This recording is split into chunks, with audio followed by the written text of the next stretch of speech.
What's your takeaway from this experience, from being here, from meeting these kids? Well, first of all, that we got a long way to go as a country. When a 14-year-old from Noblesville tells you he's hearing the N-word to his face, that is a problem that I think a lot of Americans do not understand is so widespread and so present.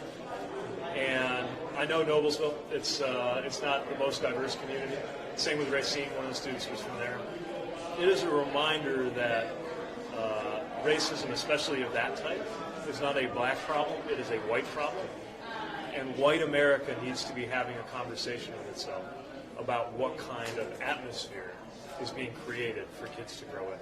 Now, having said that, and I'm still mad about having heard that, it's also pretty inspiring to see a young person rally a group of people from so many different backgrounds and areas and show them what they're capable of and bring them out here. And so we heard a little bit about white problems today, and we heard a lot about black solutions today from the kids, but also the group of entrepreneurs who are here at Vector90 that I met. Some of the things that they were working on. By the way, much of which would not have been possible without a co-working space like this, and also without HBCUs that created opportunities for them, demonstrates what the potential is in this country if some of these systemic barriers are taken down, so that we can get to a time when entrepreneurship is equally experienced among people of any racial background. Is there any frustration with forum? Yeah. On a personal level, when you look into their faces, what do you see? I mean, what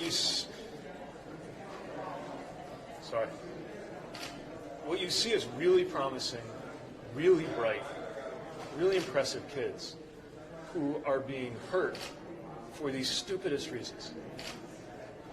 And the idea that, of all the things that make high school hard to begin with, the idea that you have to put up with that kind of BS in 2019, I think is something that, again, not only people who are active on issues of racial justice need to think about, but frankly, a lot of white liberals who are maybe a little too comfortable about how far we've come as a country need to know that people are being called racial slurs to their faces in high schools in America in 2019.